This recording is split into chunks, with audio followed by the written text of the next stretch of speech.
пожалуйста, выдайте бабла. Они говорят, ну окей, мы типа ждем.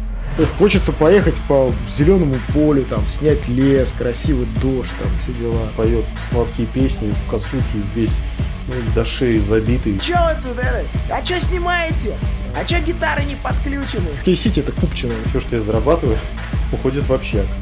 На это мы снимаем клипы. Испанский стыд вообще. Кого из группы подсадил на углу? Проводить красиво время. Мы купили мясо. Блин, а я хочу вот на баяне играть. Пошел на флейту, ты такой.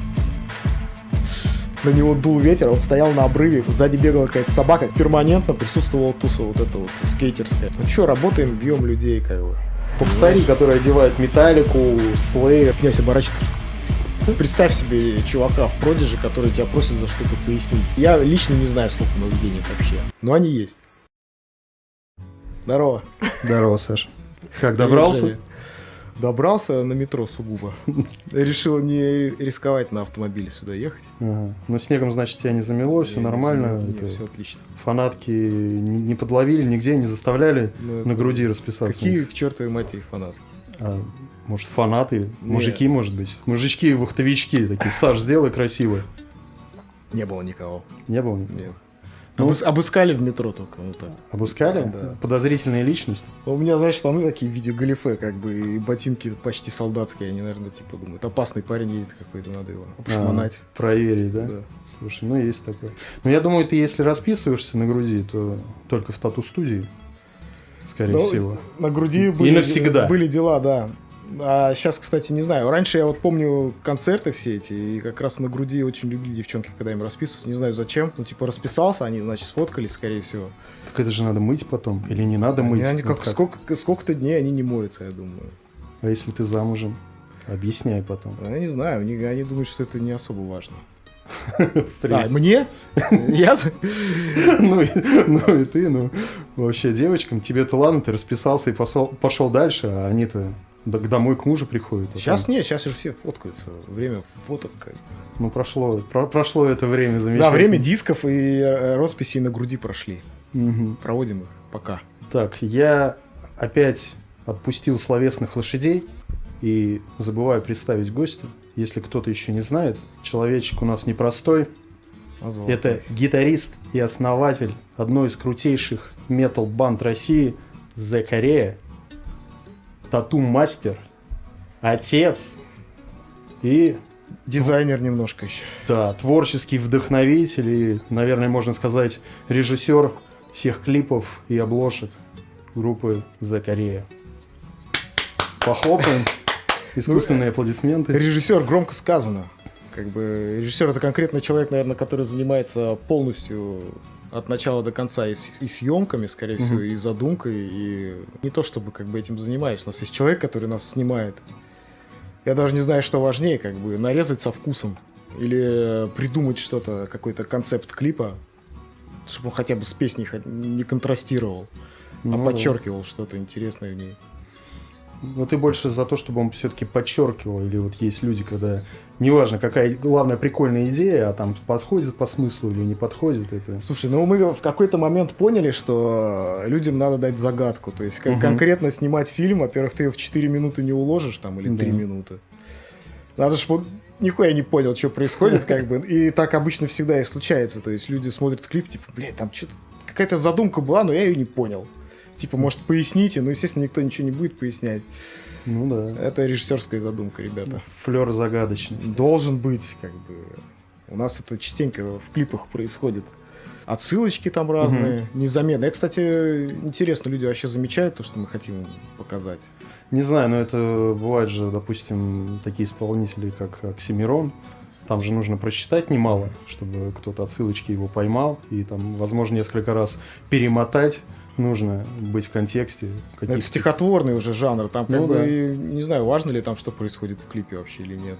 У нас, как бы, естественно, все самое важное происходит в музыкальной части. Ну, по большому счету, это правильно. Визуал должен, как бы, заинтересовывать, заинтриговывать и подчеркивать.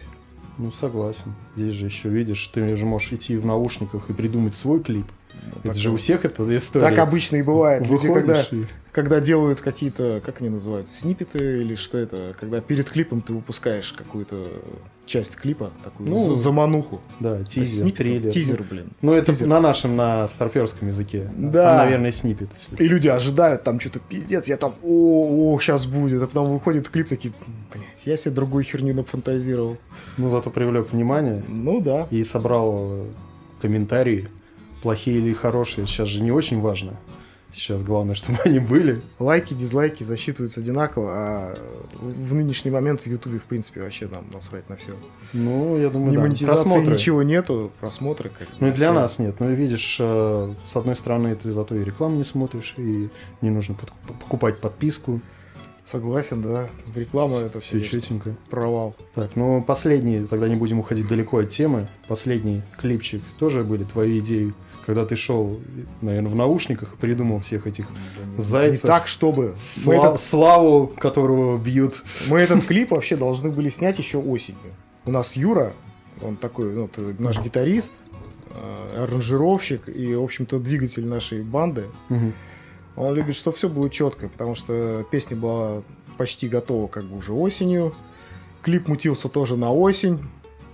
Как бы самое главное в таком деле это найти, где вообще снимать. Да, Что снимать, в принципе, можно вообще там, ну, буквально за день продумать, ну и отснять. У нас был план сначала снять этот клип в церкви. Анна Керхи, помнишь такую? Да. Сгоревшая. Классная тема. Ну, нас там уже подсвечено сразу. Да, нас послали оттуда, сказали, что ваша музыка не будет играть в наших стенах, как бы, к чертовой матери. Вот, пришлось искать какое-то другое помещение, побольше. У нас вот Леха Колчин, наш как раз человек, который снимает клипы, его конкретно просто достало, что мы вот снимаем в фотостудиях, а ты сам понимаешь, то есть там масштабы не те. Да. То есть у тебя фон близко, там как бы, если ты пар пустил, то он как-то, блядь, не так гуляет, короче, по помещению, в общем. А в этот раз мы нашли здоровое помещение, там сколько, 170 квадратов, что ли. Была возможность расставить красиво свет, расставить красиво музыкантов, вот, пустить дым-машину. Да. Ну, осталось придумать, что там должно происходить. Идея была какая? Сначала снять просто группу, в общем-то, но как-то нам показалось, что это слишком тухло для нас. Надо, чтобы что-то происходило. Да, действие какое-то было. Да. И все вот эти картинки с зайцем там, сбитой, короче, это все в чате буквально рождалось, мы там обсуждали это дело. Предлагали, вот я вот этого мужика вот этого предложил с рогами, ну, с этим, с короной, короче говоря. Ну, да, масштабненько. А на его месте, ну, точнее, его роль должен был играть какой-то человек очень большого роста. То есть он как бы должен быть выше всех, но мало того, что мы его на тумбочку поставили, у него должны быть длинные конечности там, все дела, и должен Денчик сыграть был этого человека, как бы. Вот. Но на съемке, то есть мы заранее создали чат, в котором приглашали массовку. То есть общались с ними, рассчитывали мы, конечно, человек на 50, если честно, ну, там, что хочешь изобразить как бы массовость процесса. Вот, в итоге пришло человек 15. С этим надо было что-то делать. Их надо было как-то кучковать и распределять, короче, руководить ими как-то надо было. График. В итоге пришел офигенный чувак, он был просто громадного роста, выше Денчика, а Денчик это у нас самый высокий человек в группе, почти по 2 метра ростом. И второй пришел еще выше, он еще тощий, как бы, высокий, как бы. И так совпало, что мы говорим, давай, чувак, вставай сюда, короче, руками шевели, голову наклони. Ну, вообще в тему. Все совпало, как бы. Юра был в роли зайца. У него была громадная эта цепь. Личку потрогал. Понтово смотрелся. Ну да. Трогай, ей нравится. Смысл в этом какой в клипе? Да, собственно говоря, никакого. Картинка, да, визуал. Ну да, чудиков добавили. Да, кто-то ожидал большего, кто-то ничего не ожидал. Получилось как получилось. Не, на самом деле круто получилось. Мне понравилось. Единственное, конечно, хотелось бы, чтобы чудиков чуть побольше. А их и должно было быть больше. По соотношению кадров. Потому что вы красавцы, вы там... Их и должно было быть больше. Кадры, понимаешь, просто, во-первых, людей пришло мало. Так бы там еще были кадры. Я сейчас заебусь объяснять, как бы, что мы там хотели. Там мы на съемках-то заебали всем объяснять, что в принципе надо, что должно происходить. Ну, произошло все как произошло, в общем. Сняли то, что получилось. Могло быть гораздо хуже, но вроде как неплохо. Не, классно. И там пленочки добавили, все как нужно. Да. И вы, и там Слава, как Терминатор. В очечках Слава вначале вообще вышел. У нас почему-то ассоциации были с этим Кармен. Кармен. Или Юра Хой, короче. Теперь мне придется, когда я буду смотреть, думать, что это Кармен. Да. А у меня первая часть Терминатора, у них какие-то такие тоже очки. Я думаю, ну, нормально. Ну, штаны бананами там. И танец этот. На самом деле с клипами у нас постоянно какие-то экшены. Вот предыдущий клип «Миллениум», по-моему, да, насколько я помню. Ну, типа как история, что можно рассказать, что мы его снимали практически все лето. Все прошлое лето, если ты помнишь, какое оно было ковидное, там все по домам сидели, жарище, как бы, духота, снимали практически, ну, не каждый день, ну, раза 2 в неделю мы ночью выезжали в определенное время, ну, так, уже когда солнце садилось. Ну да, надо, чтобы свет этот все отыграл. Искали локации. В Питер мы уже, ну, изъездили вообще полностью, всю ЗСДшку изъездили, там все Кронштадты, все эти, не знаю, все красивые места, в общем, уже были использованы. Вот. Но находились места отличные, вот там у бензоколонки, если помнишь кадр такой, не знаю, вспомнишь, не вспомнишь, ну, ребята, наверное, которые смотрели, может, вспомнят. Я буквально по своим делам в Рыбацком ехал, там металлострой, чисто проношусь по шоссе, как будто краем глаза смотрю, там заброшенная стоянка. Как бы. Нашел даже не стоянка, а заправка. Заросшая вообще к чертям вся просто. Я туда завернул, посмотрел, блин, сразу понял, как надо расставить свет вообще, какой получится глю, она вся исписана графухами. Ну, вот, там отсняли. Ну, буквально в Купчино снимали. Был клип «Порох», короче. Там была некая площадка теннисная в Купчино на карьерах. Мы, во-первых, снимали там «Порох». Решили опять там же снять, только в другом ракурсе. Проверенное место. Проверенное место. Ну, кто-то, может, это заметил, кто-то не заметил. Я, кстати, смотрел буквально сегодня, я не заметил, что это одна и та же площадка. Ну, это там, да, это площадка, там, где Слава на фоне графух там что-то читает, короче, это вот там же снято. В общем, все лето, да, вот так вот гоняли. Потом мы с Юрой, у кого автомобили, всех развозили после съемок. Всех надо до дома доставить. С утра приезжаешь, просто вообще никакой, там, понимаешь, 6 утра. Тебе вроде как там по работе что-то надо делать, выспаться успеть. А Юре еще надо отвезти свет, который мы берем в аренду. Это тоже хорошо. Выкручиваемся. У нас, понимаешь, не то, что сказать, что бюджетно, ну, бюджеты какие-то здоровые, большие. Но надо из тех бюджетов, которые у тебя есть, надо выжать максимум вообще. Плавно подходя к вопросу о клипе, как он там, «Пропасть». Ну, если ты помнишь, опять же. Ну, у вас по всем клипам вот эта линия с кассетами шла. Ну, а как бы, да, задумка такая, что, в общем, воротакон там это какое-то такое слово, которого, во-первых, нету ни в одном словаре, оно не переводится никак. Теперь понятно, почему я не нашел в Википедии. Да, конечно, там да. Что-то муть какая-то. Пытался кто-то объяснить, видимо. Ну, не получилось. Я тебе могу рассказать, как там примерно это слово вообще возникло. По-моему, как Юра включил, ну, мы на студии сидели, он включил переводчик этот, который говорит. Как он? Женский голос. Говорящий, короче. И там какой-то из наших текстов просто туда забил, и там понеслась на венгерском какая-то тарабарщина. И было какое-то слово, похожее на воротакон. Но оно, естественно, по-другому писалось, и означало, черт знает что. Вот, но оно так понравилось. И мы решили, что, ну, давайте вот там, как бы, возьмем его в разработку, как название альбома, потому что ни хера непонятно, короче. Скорее всего, это должно зайти людям. Сделали еще обложку. Обложку, да, А потом вы удивляетесь, почему вас в церковь не пускают сатанисты. Но если ты заметил, как бы обложка контрастирует как бы с музыкальной составляющей альбома. Ну, там должно было быть не еще жестче. Metal, как бы, не жесткач какой-то, но мрачно и атмосферно. Да. Вот мрак и атмосфера — это то, что мы обычно, ну, приветствуем в наших клипах и творчестве. А трек, в принципе, может быть и любой. Мне показался, по-моему, «Снегопады». Вот клип у вас такой наиболее мрачный. Мрачный, но он мрачный, понимаешь, он в тонах мрачных записан.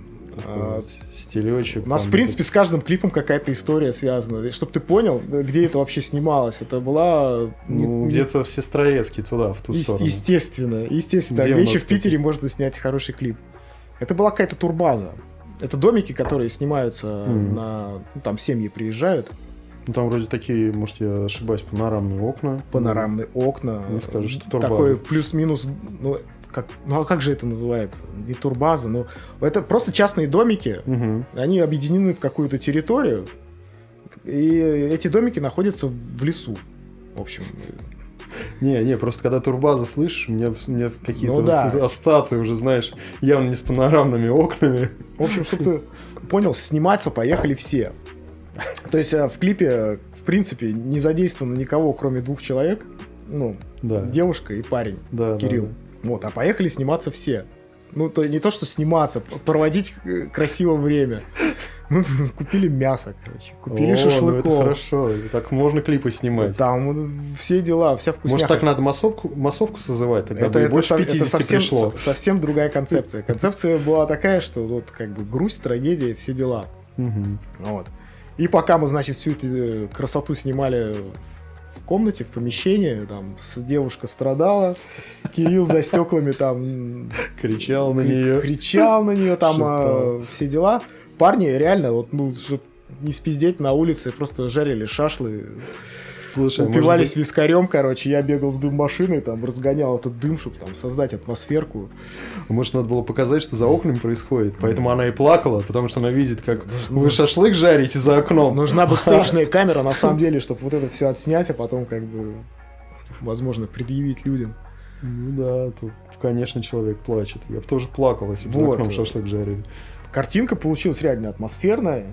Присутствовала некая идея, которую очень сложно сформулировать, чтобы ты понял. Их обычно никто не замечает, но они есть на самом деле. Там была такая задумка, значит, что вот стоит там стул, там стол, короче, там она встает из-за стола, и хренак, типа, стул отодвигается, короче, сам по себе. Ну, типа, как бы, то есть мы там за ниточку тащим, и якобы его дух, как бы, ну, присутствует, в общем-то, в помещении, и что-то происходит само. Там она встает с кровати, там одеяло само двигается, конечно, понимаешь, мы там крючок привязали, короче говоря. Этого никто ни хрена не замечает. Здесь, видимо, нужно было акцентировать прям крупным планом. Но там были кадры, этого реально никто не замечает.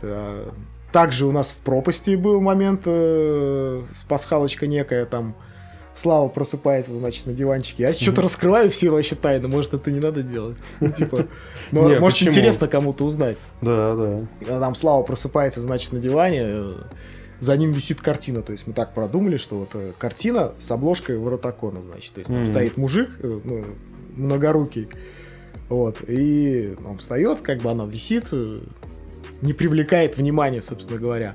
А в конце клипа, когда он просыпается, как бы, и опять садится, то есть, как бы, на заднем плане висит та же картина, но на ней нет вот этого мужика, короче, с руками, понимаешь? Да. Никто этого ни хрена не замечает, короче. Слушай, ну даже в фильмах есть такая история, что не замечают пасхалки, но они уже, видимо, там опыт больше, чтобы как-то акцентировать, видимо, в какой-то определенный момент это подавать. Можно было бы снять тупо, ну, как бы, по-киношному. Естественно, сделать кадр на конкретно этой картинке, тогда бы все заметили. Но, блин, мы хотим, чтобы это заметили единицы, ну и чтобы у меня потом была возможность об этом рассказать. Ну, цель достигнута. Вот. Клип «Пропасть» на самом деле снят был. Я тебе сейчас его бюджет могу назвать. Примерный, короче. Давай. Это было где-то косаря 1,5. Чтоб ты понял. Это потому что все знакомые? Нет, это в плане того, что это деньги на бензин, доехать до Кронштадта. На Кронштадте заплатить вход в этот, я не помню, как это называется, форты какие-то. Вот, сколько мы там заплатили. И все. Это бюджет, то, что мы потратили как бы на пропасть. Видишь как. Дубак был просто, видите, не знаю, как Слава, короче, ему там надо было петь. На него дул ветер, он стоял на обрыве, короче, этого форта там. Сзади бегала какая-то собака, короче. Фишка была в том, что там кто-то выгуливал псину, блин. Эта псина попадала иногда в кадр. Нам приходилось переснимать, блядь, просто с холоднющими руками. Там вообще там человек с камерой, она у него там садилась. Не, я-то обратил внимание, когда он кричал. Но зато было смотрел, красиво. Что видно, что холодно, красиво, атмосферно. Красиво, атмосферно, да. То есть иногда можно, не имея какого-то количества бабла, выйти на какой-то задумке очень непонятной, что там вообще происходит, но снять красиво и качественно. Вообще на природе всегда атмосфернее выглядит, и с меньшим, иной раз, с меньшими затратами. Слушай, ну в студии свет ставишь. Времена как бы клипов когда ты мог просто уехать в лес и все это снять, они, в принципе, уже закончились. То есть, я помню, ты вспомни раньше, сколько было клипов, там, с сентября, Сентября там, да, уехал в лес, снял клип, в общем-то, и все. Нужно менять локации, понимаешь? Мы на квартире поснимали, там, здесь поснимали. Задумки были еще более, там, мы должны там в машине что-то снимать были. У нас как бы вот этот трип с машинами, с путешествиями, с разъездами, он из клипа в клип как бы перетекает почему-то, я не знаю. Слушай, ну здесь такая история, что кажется, что вроде обыденно, но это все равно выглядит классно. И, возможно, для жителей Петербурга все такие, ну, понятно, наверное, в Сестрорецк или в Кронштадт поехал. А куда еще? А кто-то живет в Сочи, а кто-то живет на Урале или там в Казахстане. Да он этих елок не видел, он сидит, да, сосны, у нас там еще льды. Залив. А у него степь. Для него это кажется круто, понимаешь? Поэтому это для петербуржцев все это обыденно. Опять же, у нас были кадры там с лестничной площадкой. Угу. Блин, они мне вообще глаз резали, если честно. Ну, как бы ты... Я живу на Петроградке, у меня вот точно такой же падик. Но когда ты снимаешь клип, как бы хочется, чтобы это все, как сказать, более прилизано было. Ну, то есть... Ну, ты потом, тебе атмосфера атмосферой, но как бы обваливающиеся стены в парадной. Ну, не очень хочется показывать, но как бы другого варианта не было. Угу. Пришлось оставить. Еще надо объективы брать, чтобы фон размывало вообще. И можно возле помойки снимать. И, в принципе, Леха, чтобы... Леха наш Колчин, наш как раз режиссер. Я просто считаю, что он режиссер. В принципе, это... Он снимает то, что ему говоришь, вот так надо снять, он типа снимает, понимаешь, он видит картинку, дерьмовую картинку он не допустит. Ну, это уже оператор. То есть даже если я ему скажу, что типа вот делай вот это не значит, что он просто тупо камеру поставил и тупо не, ну снял. понятно, он скажет, дядя, я все понял. Сделаем кучу дублей, там всех заебет, как бы, чтобы все было идеально максимально. Слушай, ты говоришь про Петроградку, а ты же купчинский. Вообще, да, родился в Купчино, большую часть своей жизни прожил в Купчино. Учился в школе, в стандартной. Школа называлась «Слово». К слову говоря, «Слово». 310, номер 310. Может, кто-то в курсе, может, меня кто-то увидит и вспомнит. Повеяло, как пацанчики это спрашивали вообще, поясни. Вообще была такая история, я-то сам Слушай, я не помню, что поясни нам за шмот, за типа что-то вот пояснять надо было, потому что татуировок никто не носил. Со шмотом были траблы некие. Когда в те времена, когда еще были алисаманы, рэперы, рейверы. Я помню, четко были Prodigy, Скутер, Металлика и Нирвана. Вот да, у нас, по крайней мере, основные. Но как бы ты представь себе чувака в Prodigy, который тебя просит за что-то пояснить.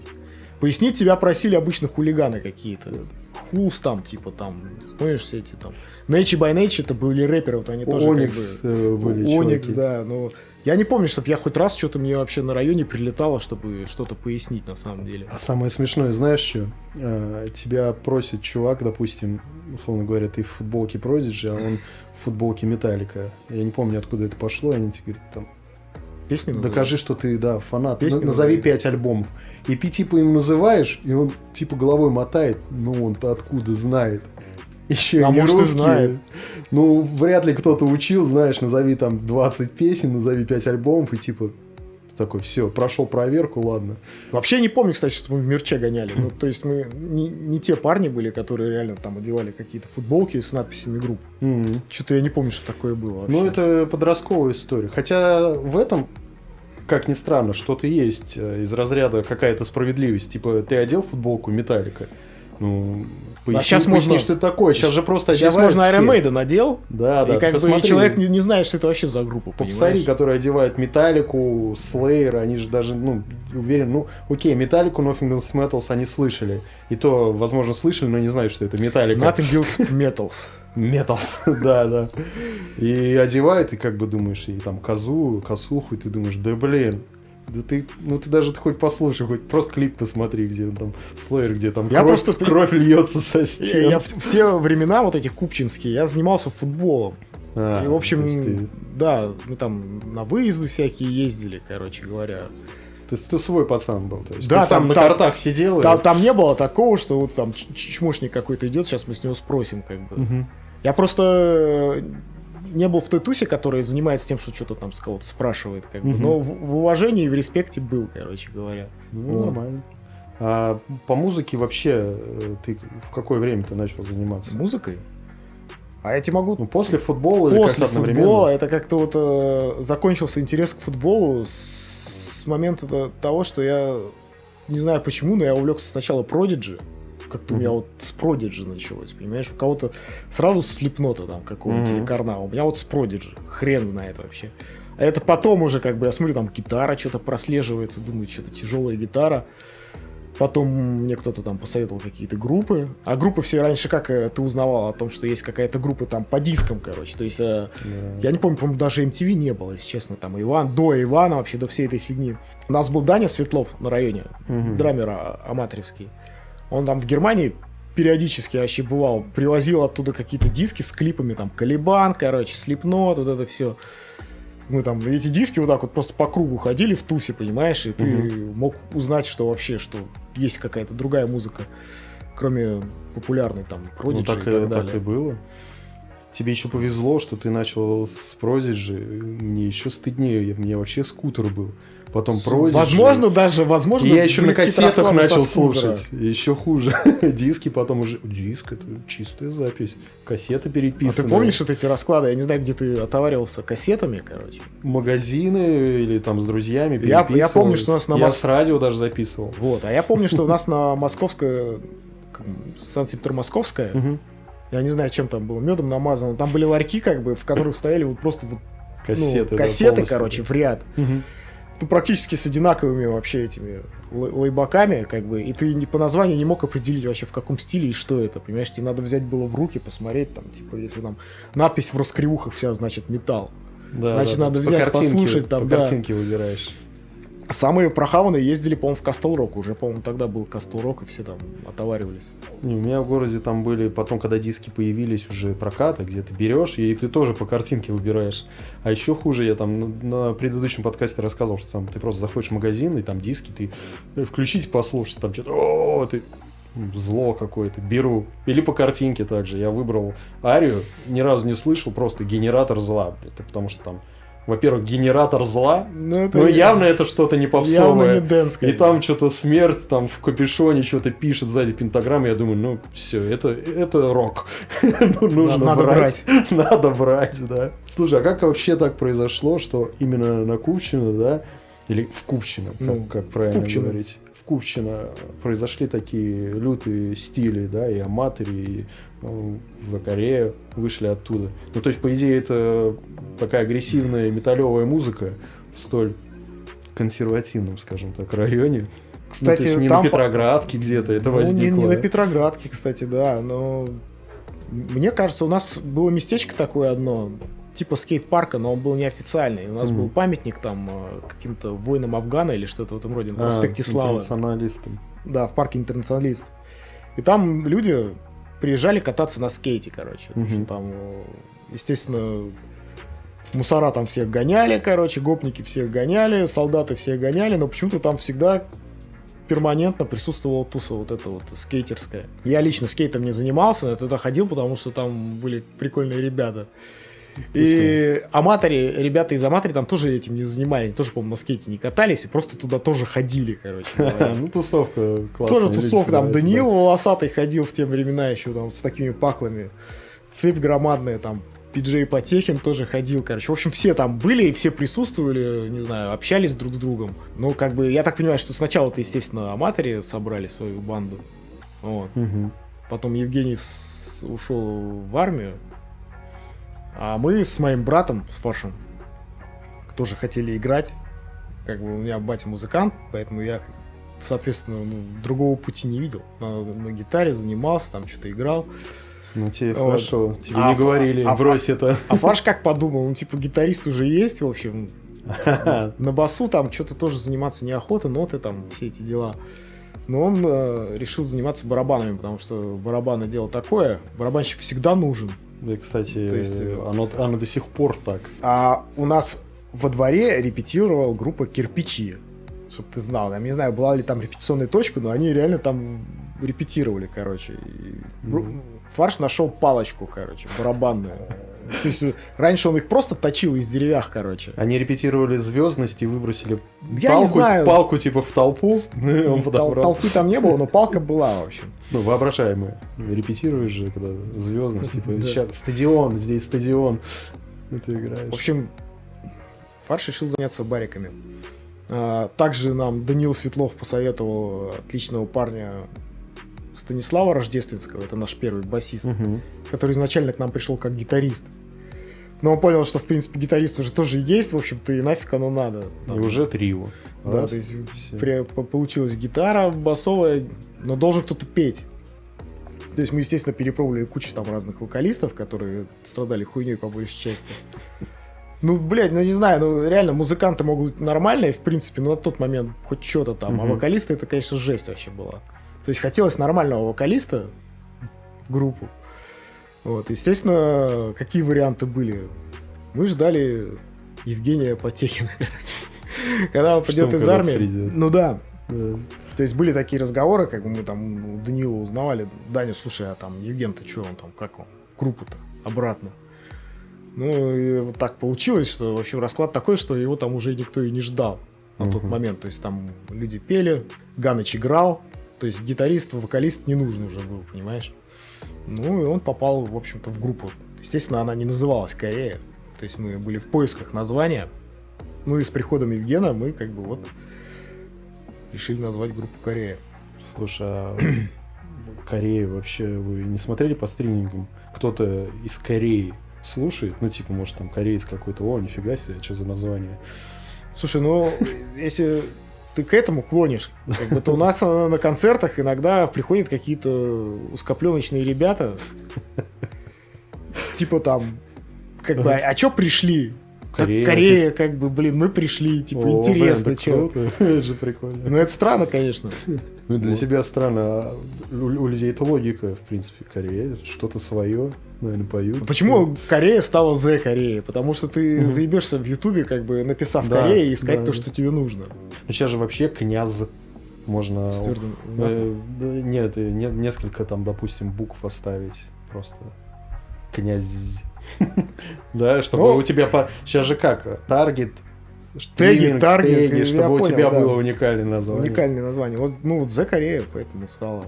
А как вообще, понятно, гитаристу попроще дома репетировать. Ну, как драмеру репетировать? Да, как драмеру. Тогда-то не было, наверное, электронных барабанов. Так не обязательно, есть же пэды. Ну, сейчас пэды есть. Я не знаю, были они раньше или нет, но, скорее всего, что-то было. Можно же, ну, там, придумать, что-то по колешкам постучать. Коробки, там, но у нас был доступ до студии, чтобы ты понимал. Ну, тогда это мы вообще репетировали хорошо. на одной студии с парнями из Аматори. То есть они репетировали... Это был какой-то молодежный клуб. Там был бокс-секция, шахматная секция. И музыканты. Там было все, короче. В общем, и для полного комплекта, я так понимаю, что им там нужна была какая-то музыкальная группа, которая будет выступать на городских мероприятиях различных. Не знаю, сейчас такое есть, нету. Ну, там, все виды охватить, я понял. День района какой-нибудь, херак, короче, группа там выступает, короче говоря. Ну, с таким узором как раз на день района. Вот с таким раскладом туда взяли Аматори, а мы уж туда, как бы, знаешь, там, по знакомству, там, давайте там составим график, как бы, в эти дни мы там, другой день, короче. Слушай, ну это хорошо, значит, ни родители, ни соседи не мучили. Да не, дома установку, это жесть, как бы, иметь, это ж надо все заглушить. Это очень жестко, это просто... Либо дом, личный дом нужен, там, свой собственный. Ну да. Люди и пишутся в личных домах, но на Западе дворцы свои эти снимают. Сейчас тоже можно, наверное, где-то иметь свой загородный дом. Ну, можно. Продать свою квартиру на Петроградке и уехать куда-нибудь в Юке. Ну, если есть. Как вообще на Петроградке-то живется? Не скучаешь ты по Купчино? Ну, у меня, знаешь, по атмосфере этой. Иногда хочется туда просто на тачке съездить, короче, и посмотреть вообще, что там, в принципе, изменилось. То есть у нас, может, возможно, как парковались на газонах, а сейчас и паркуются. Хотя... На Петроградке вообще негде парковаться, в принципе. Ну, если у тебя не квартира, и во дворе застолбили это место. Вот, на Петроградке что, круто. Как бы архитектура, атмосфера, опять же. Зелени мало, но это плохо. Вот хочется больше зелени. Вот в Купчино зелени было как бы дофига. То есть, хорошо. Если ты там был? Я там жил года 3, наверное, на По-моему, что-то полгода Чё там? на Дунайской и на Будапештской. Карьеры у тебя есть, понимаешь, парк есть, деревья перед каждым домом в окно выглянул, у тебя там просто вообще вот так вот все. Да, я помню, там на гитаре выходил, просто играл, бренчал на Будапештские там поля, какие-то просто травушки. Вышел, позагорал, поиграл. Вообще милое дело. Мне в Купчино нравилось. Я сначала переехал на Петроградку, очень скучал по всем этим зеленым насаждениям, потому что здесь очень мало. Здесь вот есть места, куда можно поехать. На Крестовский, например. Я там пробежки когда делаю, я тут раньше бегал по Петроградке, вокруг зоопарка там вот этой... А потом решил, что что-то как-то машины ездят, там, понимаешь, люди ходят, там, всех да и звери как-то надо. реагируют, да? Да не, я имею в виду, что не в зоопарке я бегал, а вокруг зоопарка. Я понял. Вот. Решил, что на Крестовский поехал, там народу мало, и очень круто бегается, воздух чистый. Да, конечно. В мегаполисе-то всегда это. Мы, кстати, и клип там тоже в некоторых местах снимали на Крестовском.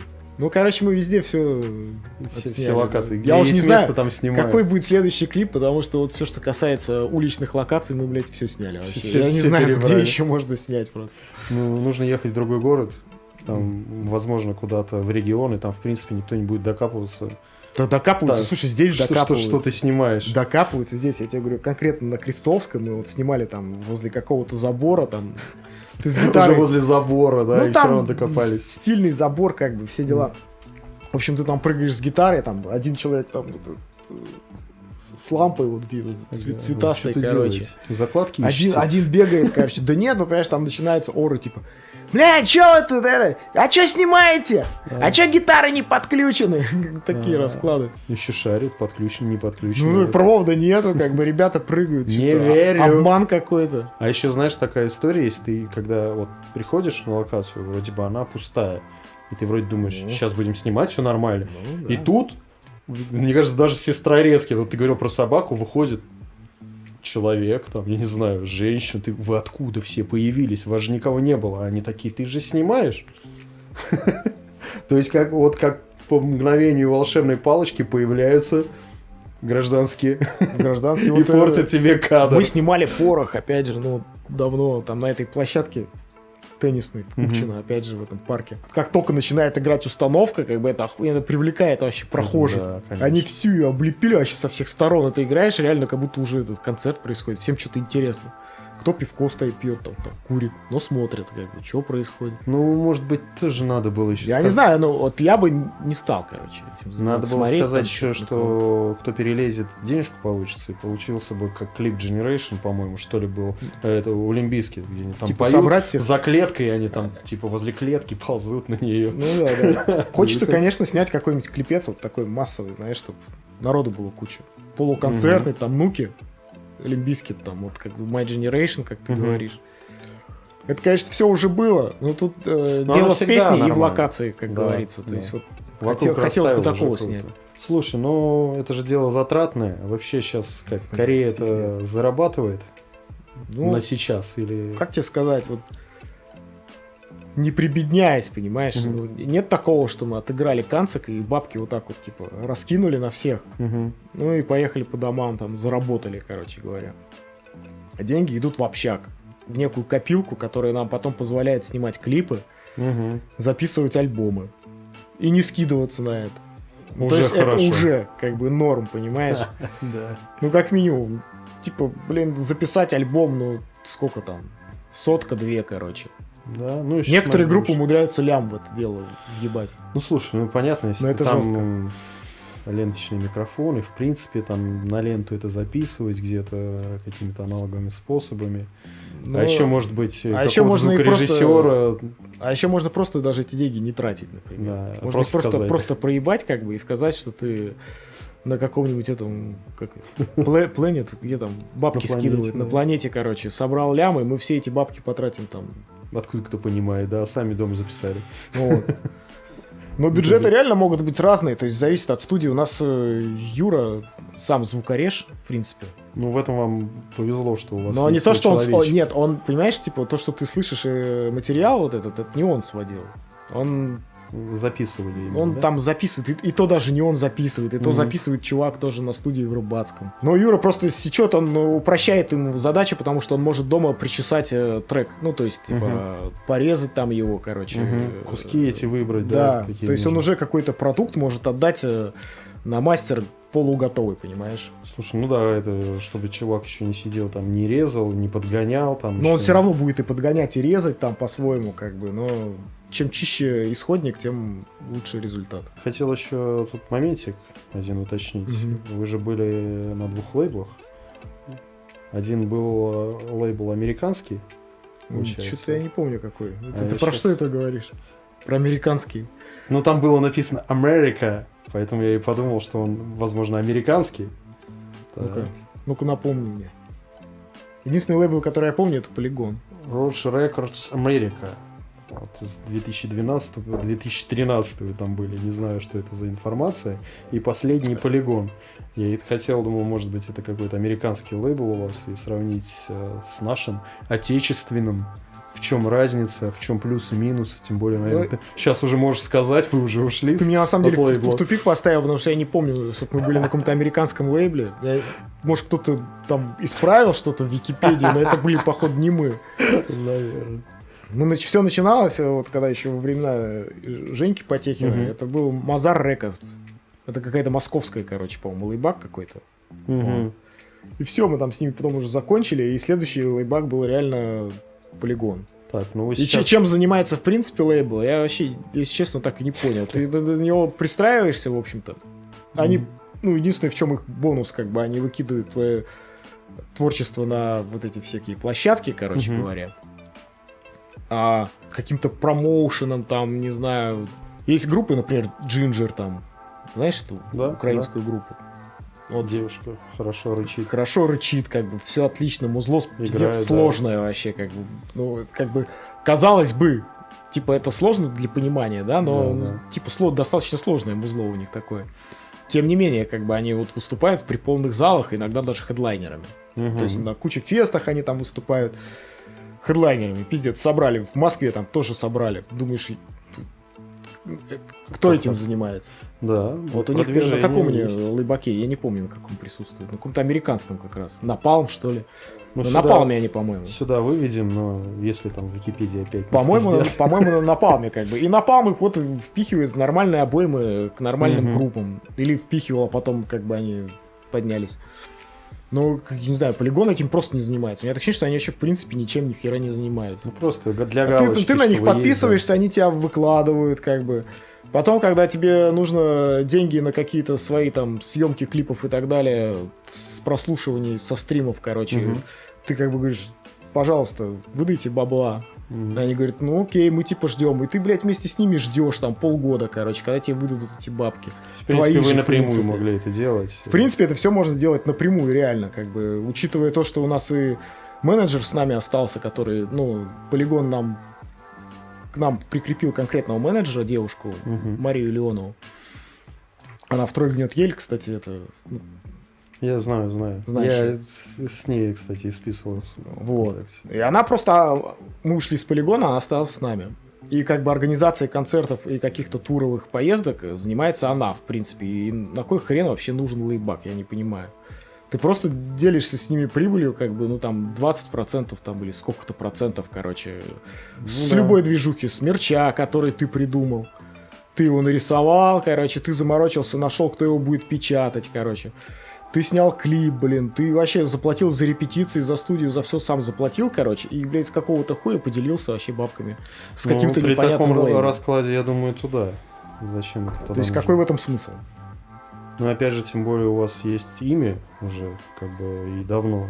И, может быть, для людей, которые только начинают группы, может быть, им это хотя бы Они хоть просто как-то их продвигает. люди, которые начинают, они не в курсе, как это работает. Если бы они знали, как в принципе вообще все это работает, никто бы не вписался ни на какой лейбл.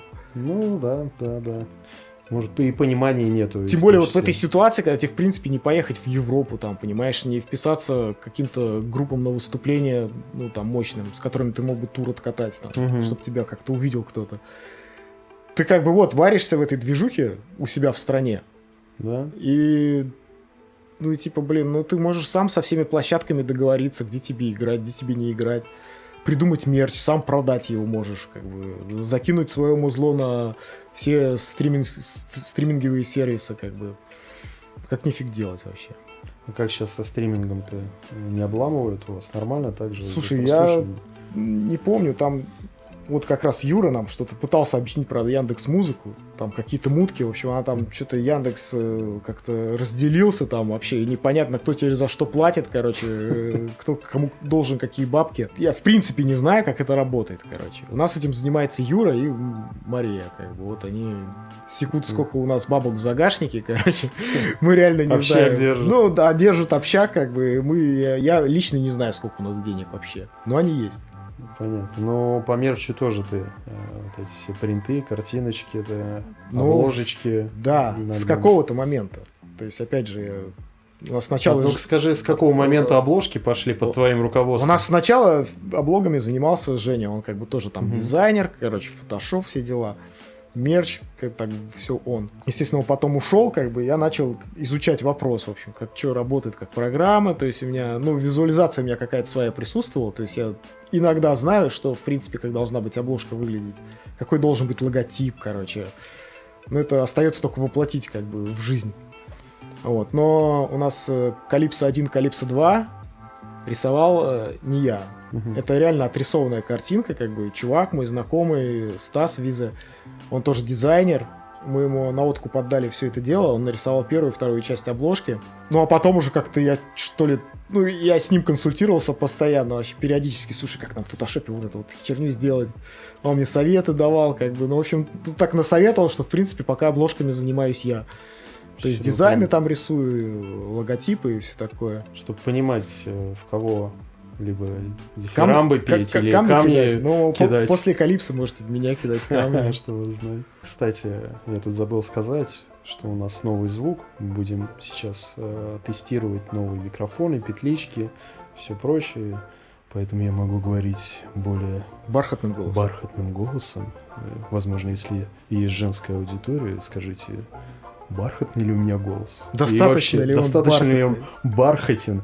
И вообще привлекает ли вас голос? А то, может быть, вообще, в принципе, бородатые металлюги нахрен никому не нужны. Ну, в общем, за микрофоны спасибо Андрею Кошкину.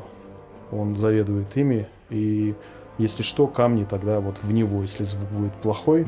Напишите, пожалуйста, в комментарии. Ссылочку мы прикрепим. Так что...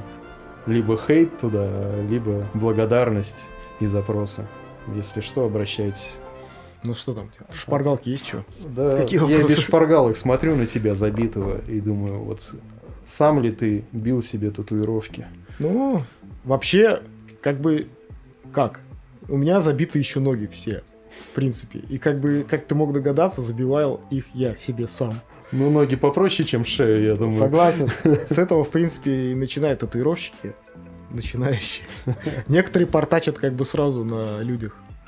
Но я решил как бы вот на ножках на своих потренироваться. Сначала себя, да? Да. Немножко попортить. На ляшечках там и так далее. Ну да, начал колоть себя, начал колоть людей. Перебивал? Друзей, знакомых. Перебивал ноги, да, вот уже по прошествии времени, или у меня есть одна татуха. Работой? Не, у меня есть одна татуха, она была, по-моему, самая вообще первая, которую на себе сделал. Там что-то было, некая каллиграфия, написано K-City United, что-то такое. Ну, K-City это Купчино, чтобы ты понял, ну, да? Это круто, K-City да, район. United. Ну, она что-то такая, как бы не очень мне понравилась. Но я с ней ходил, как бы уже там дальше забивался, потом в какой-то момент думаю, надо ее чем-то бластовером, короче, залепить. Перезабил ее, да. Это, по-моему, единственная татуха, которую я на себе перезабил. Это как раз вот эта вот надпись, короче. Потому что она кривая вся была нафиг. Ну, а на ноге также очень удобно было работать. Ну, вообще, сейчас у тебя, получается, это как своя тату-студия, или ты как-то арендуешь у вас? Я так и не понял, что за история это. Сейчас... Какая-то комьюнити там татуировщиков совместная. Ты, в принципе, студия не моя. Это студия как, не знаю, коворкинг, не коворкинг. В общем, ты там просто снимаешь место свое, платишь там, отработал день, заплатил за день. Кого из групп подсадил на иглу? Да, кстати, ну, Юру подсадил, как минимум. Юру, Антоху подсадил. Вот. Антоха, когда, в принципе, подал желание как бы забиться, я так, знаешь, это... Ну, типа, у меня было свое представление о людях, которым, в принципе, идут татухи, и которым, ну, вообще-то, вот татухи твое, как бы, а вот некоторые, смысле, блядь, не твое, короче. Я вот, честно говоря, думал, бля, Антоха, да он никогда не решится нахрен на татуху, да ё-моё, Антон, он настолько вообще правильный, как бы, умный чувак, как бы, я не думал, что он, ну, настолько хардкорный, как бы. И тут забей мне, пожалуйста, на лбу. Не, давай хотя бы с ног найдем, начнем. Не, но у него сразу была задума, как бы, на рукав, понимаешь? То есть это сразу... Ну, блин, пиздец, сильно как вообще решиться на рукав. Да.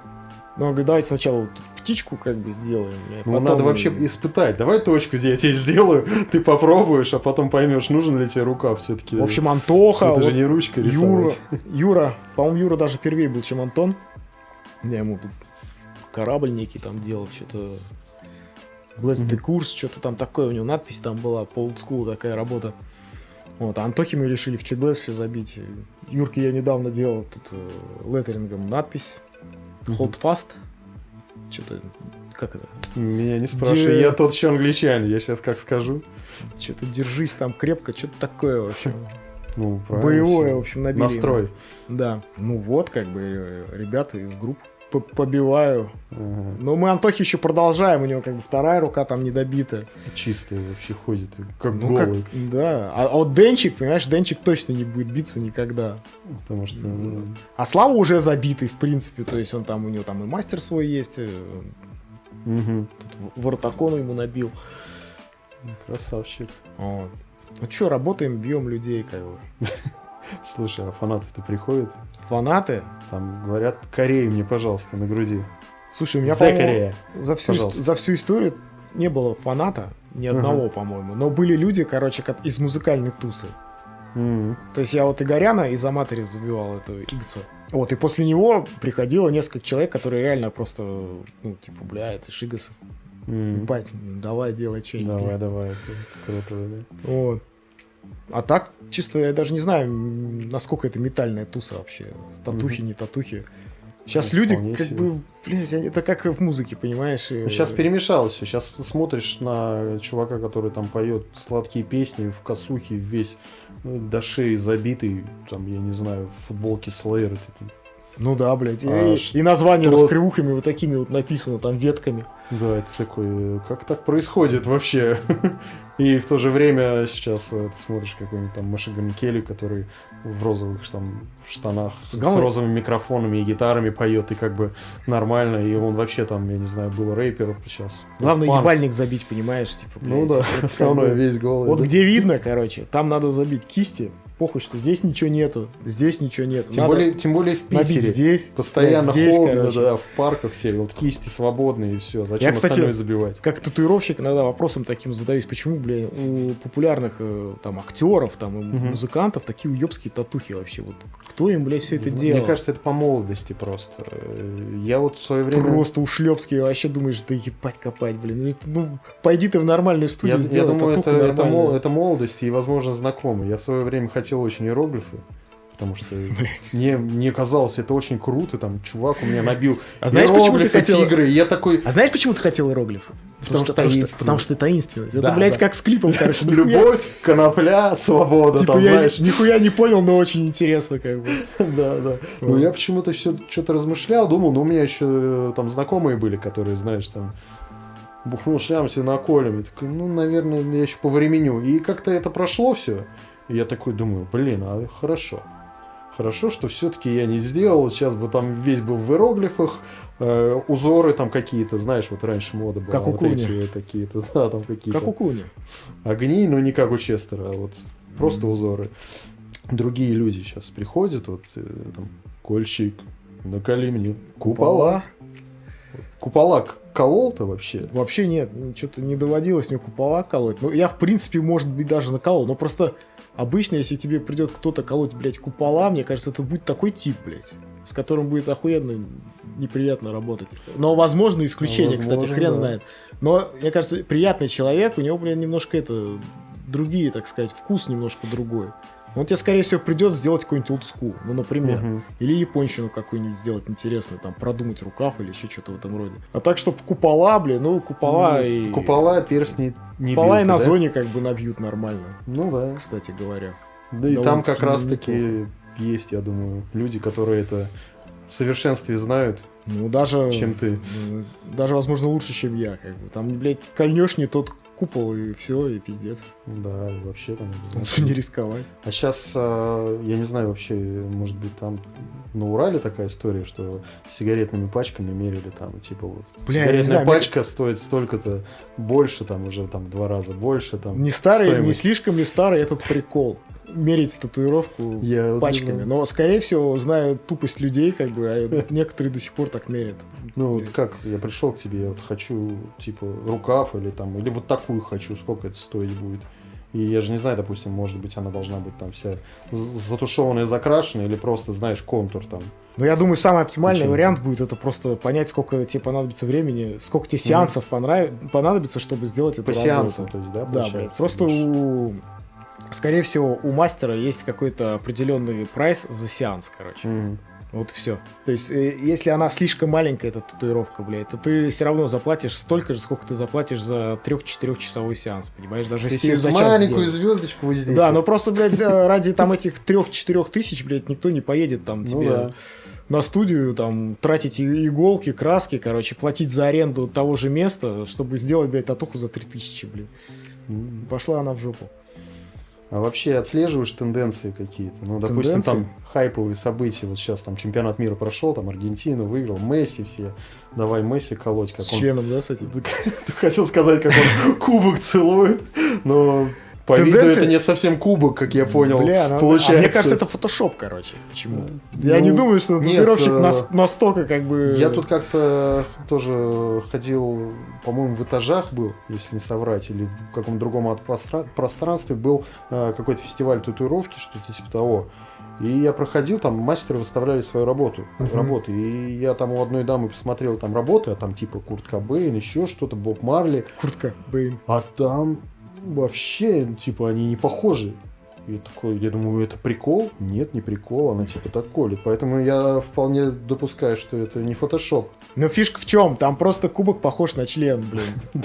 Ну там вот буквально одну линию сделал повыше, короче, и это, блядь, или пониже, и это уже член, короче. Но я не знаю, татуировщик, он же не настолько дятел, короче, чтобы специально эту линию сделать так, чтобы она была на письку похожа, блин. Ну, может, в какой-то момент Да нет, взбунтовался человек, это и он фотошоп. ему... Отвечаю, Думаешь, фотошоп. фотошоп? Да. А тенденции какие, в принципе? Ну, они не с событиями связаны, как мне кажется. Мне кажется, сейчас почему-то девчонки стали больше биться, чем парни. Ну, татуировка это же типа не первой необходимости, как бы вещь, Да. которая тебе нужна. Именно поэтому я до сих пор без них... Парням что надо там? Заплатить налоги, как бы заправить тачку, короче, накормить там семью, блин, не знаю, Ну, или купить если- себе вискаря, Да. покушать там. А чё если ты угодно. еще там музыкант, купить струны... Девчонкам гитару, надо ну, навести красоту, как бы. Для Мгм. некоторых татуировка это часть его имиджа, как Да, бы. да, Вот. И поэтому девчонкам, как бы, вот татуировки для девчонок, они, мне кажется, больше имеют значение, чем для парней. Ну, по крайней мере, в последнее время я вот так вот заметил, что девчонок почему-то больше хочет Больше быть девчонок, татуировок. да? По вашим, скажем так, поклонникам, слушателям, вы отмечали, кто больше слушает? Парни или девочки? Наверняка парни, я думаю, или дамочки тоже. Не знаю, и дамочки, и парни. Сейчас вообще ситуация странная, на самом деле. Вот мы отыграли последний концерт в Москве, и судя по народу, который был на нас, в принципе, то есть некоторые говорили, что, блин, я вас только вот с Воротакона, типа, слушать начал, понимаешь? Мгм. То есть люди, которые там до этого нас слушали, я их, по-моему, даже не видел на концерте. То есть, мы, представляете, насколько мы дерьмовый альбом записали, как бы, ну, типа, насколько он, как бы, не соответствует их ожиданиям гребаным, короче, Что что даже они не просто забили хер, как бы, а пришел Стилек пришел новый народ, как бы, вот в чем дело. Ну, альбомчик-то, надо сказать, отличается. И... Естественно, он будет отличаться, блин. И это, знаешь, как я смотрел, Металлика записывали, когда черный альбом. Я уже не помню, то ли я смотрел фильм, то ли я читал. Им там продюсер, кто с ними работал, они же трэш Ну. гнали первым. Он говорит, замедлитесь, чуваки. Сделайте это помедленнее. Вас, как-то это будет груву больше, будет больше качать, и они подзамедлились, грубо говоря, и черный альбом хорошо стрельнул, и оттуда все вот эти, знаешь, хиты, которые слушает весь мир. А как она более, как будто бы, более чуть понятнее, более доходчивее, более у людей схватывает быстрее, чем вот это вот. Согласен, но не думаю, что группа мыслит такими вообще категориями. Понятно. Если у них нет какого-нибудь там, вот если они конкретно не обращаются к какому-то музыкальному продюсеру, там, Рик-Рубин. Вот если они конкретно к нему не обращаются, зная, что вот он сделает вот так, то между собой они вряд ли, давайте, типа, Так, да, это он и продюсеры вот эти, они и говорят. Типа, а сама группа, она что? Она просто делает вот как видит, понимаешь? И у нас вот ребята-то, в принципе, новые, как сказать новые. Состав у нас меняется вообще, это просто пиздец, ты сам знаешь. Раз в 3 года. То есть сменить вокалиста, мы уже так подумаем, Слава, не пора ли? Потому что Новый год. Новый год, как бы, подзадержался, в общем, записал все, что... Но на самом деле Слава отличный вокалист. Просто один из лучших. Лучший, что у нас был. Слушай, ему респект за это. Очень трудолюбивый. Хорошо, пока у нас идет подкаст, но нужно добавить ложку дегтя. Давайте. Я, наверное, плесну стаканчик воды на раскаленную сковородку. И все зашкварчит, запузырится. Но ты, если захочешь, мы крышечкой накроем это. И чикнем. Может быть. Вот. И я не зря спросил, занимался ли ты боксом. Возможно, ты меня тогда и не побьешь, и не ударишь. Бля, я уже боюсь, что это за вопрос будет. Слава. Человек легенда. С богатой историей. Человек-легенда. Который подарил столько хайпа аматоре. В том числе по понятной истории на выступлении песни на ТНТ. Блять, я реально ее слышал, короче. Не было ли у вас какого-то, знаешь, там, типа, страх, что, возможно, там какая-то репутация, хейт перекинется? Я тебе, по крайней мере, сейчас свою позицию расскажу. Я слышал это выступление. Ничего прям вот пиздецового, херового я не слышал. Это реально вот просто раздутая херня. Вот если бы людям не сказали, что, блядь, это что за понос вообще, там, это, позор, короче, там. Если бы аматоры сами еще потом всю эту фигню не раздули. Но это было обыкновенное такое среднячковое, как бы, типа, выступление лайвовое. Как бы. Но это обыкновенный гребаный лайв вообще. Как минимум, ему, может, не стоило играть конкретно эту песню, а исполнить какую-то популярную песню. Но я думаю, что она у него вышла бы гораздо лучше. Но, типа, парни решили пораздувать, как бы, получить хайп побольше, там, слить Славика, и зря, как бы. Там больше еще, он еще и сказал, еще в конце поговорил, не то, что даже еще и выступил. Кстати, что он там такого сказал? Он сказал, что теряет популярность этот стиль, вот что-то, в этом роде. Я тебе сейчас могу сказать, что вот ты меня спроси, Саша, а вот как ты считаешь, не потерял ли актуальность металл, там, типа, популярность? Я тебе скажу, что, особого хайпа на металле я сейчас не слышу. Так же, как не слышу и на рэпе, понимаешь? Сейчас какие-то новые исполнители, кстати, очень странные, молодые появляются. Там, ты сам знаешь, я не знаю, что у тебя дочка слушает? Она еще маленькая, и он 4 года будет. Мы пока слушаем бременские музыканты. По крайней мере, я стараюсь подсаживать на это, потому что там всякие вот эти бубы, у меня уже мозг взрывается. И сейчас мы там Буратино, там Бармалей, вот это все, знаешь, слушаем. Возвращаясь к вопросу. Типа, что сейчас Мука там, не знаю, Пирокинезис, кто там сейчас вообще в трендах. Это полурэп, полупанк, там уже непонятно что вообще, там пошлые моли и так далее. Вот. А к чему мы там? В чем вопрос? Так про Славу говорили, что вы-то не побоялись, что вот этот хейт перекинется-то и на вас. Слушай, больше наоборот хотелось, нам тогда казалось, что это наоборот как бы подстегнет, как бы, блядь, давайте-ка мы пообсасываем. Типа, что вообще в принципе можно ожидать от этого человека, блядь, еще и в такой ебанутой группе, в которой вокалисты там менялись, как бы, и там шлейф всякие, там, драк, там, и каких-то раскладов, короче. В общем, Слава нас в этом плане только добавил, понимаешь? Как бы, да и в принципе, поменяем, будет еще один, если что, да?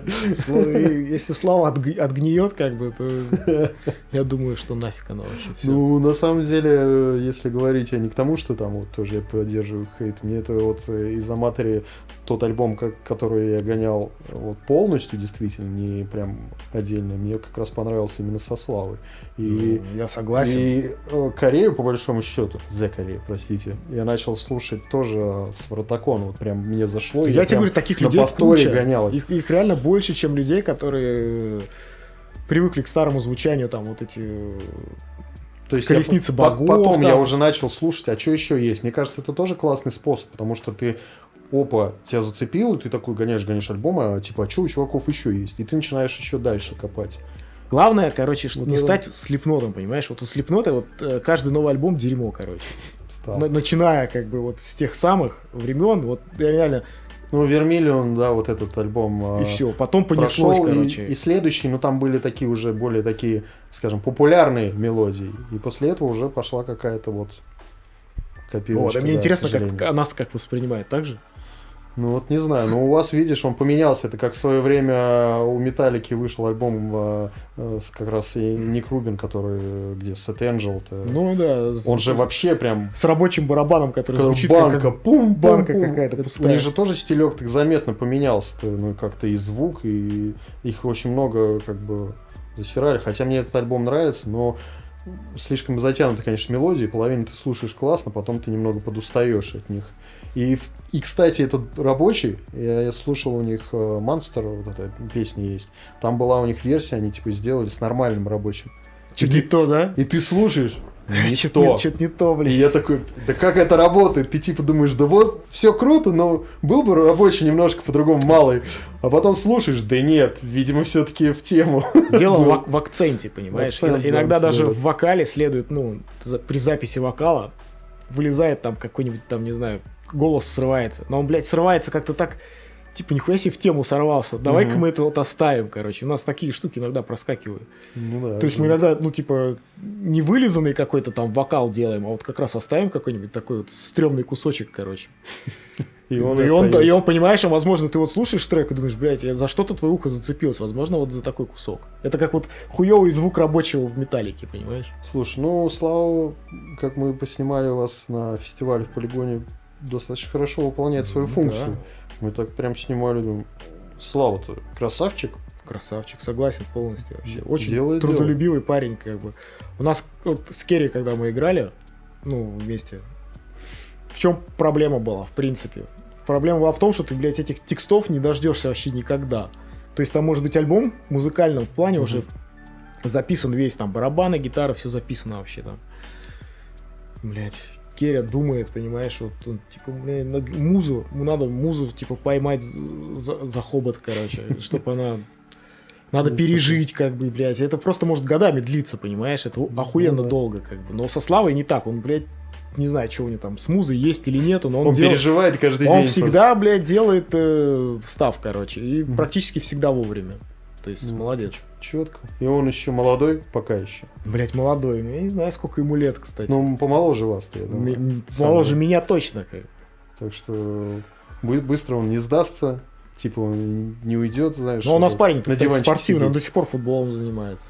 Чтоб ты Надо понимал. тебя подтягивать. Да я футбол вообще... Команда The Korea, кто-то не. на воротах стоит. да. Думаешь?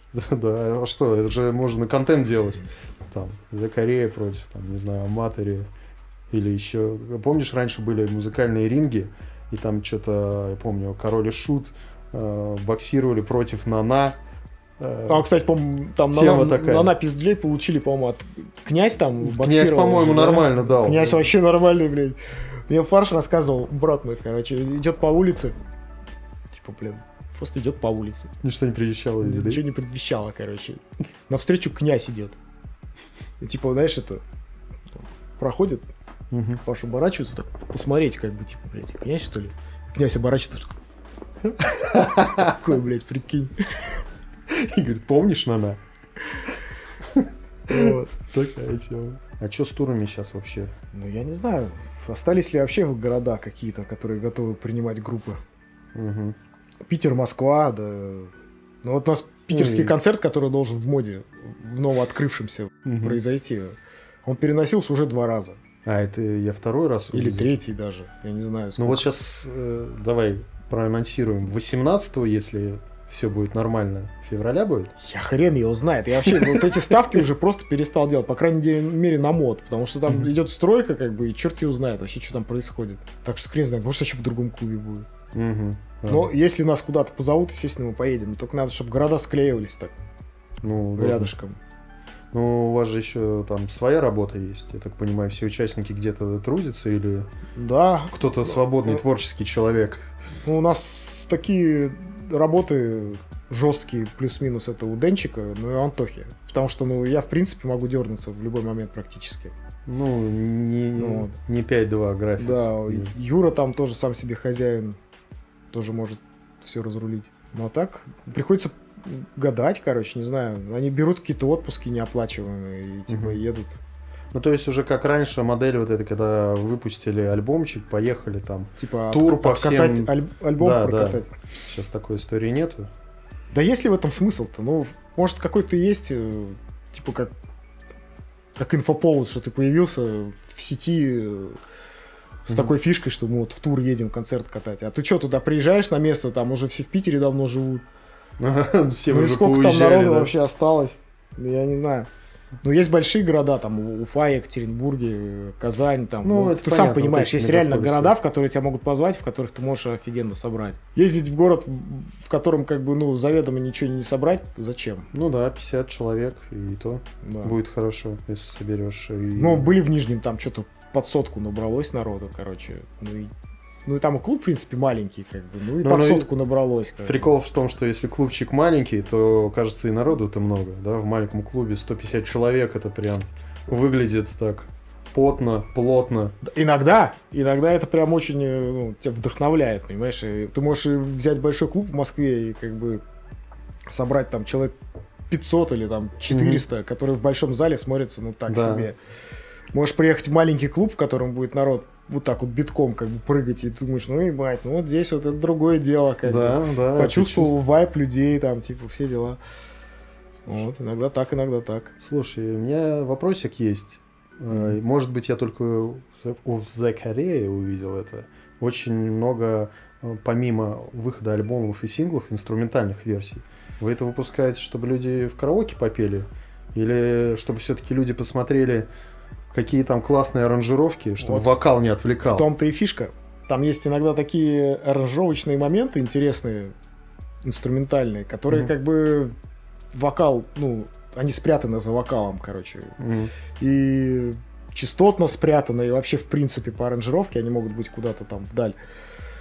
А ты слушаешь альбом, ну, без вокала, и тебе, знаешь, как сказать-то, ну, по новой все это приходит, ты его воспринимаешь уже по-новому, там, нихуя себе, а я думал, что здесь по-другому, а здесь вот так вот, да, вот у вас. Ну. А некоторые, может, вокал не любят, понимаешь? Ну да, ну вокал... А некоторые не любят русский вокал, блядь, это, там, не знаю... Спойте сами, Привыкли, чтобы пели там им на английском, короче, а если уж не на английском и не на русском, так уж лучше вообще без вокала, короче, ну, как бы так. Ну, и такая версия, как бы, есть. Слушайте, что хотите. Ну, вокал, она такая атмосферная. У меня вот почему-то тоже, может быть, я к этим людям отношусь. Мне тяжело слушать, если не нравится вокал. Ну, то есть, прям вступает группа, ты все, музыка играет, саунд, все четкий. Вступает вокалист, я такой... Тяжело, я не знаю, я не могу воспринимать. И, типа, я не могу уже слушать. А даже если нравится голос, то, возможно, не нравится построение самого текста. Ну, то есть, как бы, русский текст, он, ну, реально, с английским текстом проще, как бы, иметь дело. Ну, поэтому во-первых, ты ни хрена не понимаешь. Ну, типа, не то, что не понимаешь, ну, если ты, типа, переводчик, там, вся фигня, разберешься. Большинство, в общем, понимает, про любовь поет. Пока поток песни идет, ты, возможно, там, что там поется, хрен пойми, там... Слепнот в Мазафаку поет постоянно, там, типа, мама ёб, там, все дела. Никто не задумывается, понимаешь, что это что-то туповато как-то, но любят, блядь, понимаешь, как бы. Ну, а вы там на английском-то... На английском, ну, я не знаю, зачем лохматить бабушку с этим английским? Мучить, да, себя и вокалиста. Во-первых, мы никуда не едем, блядь.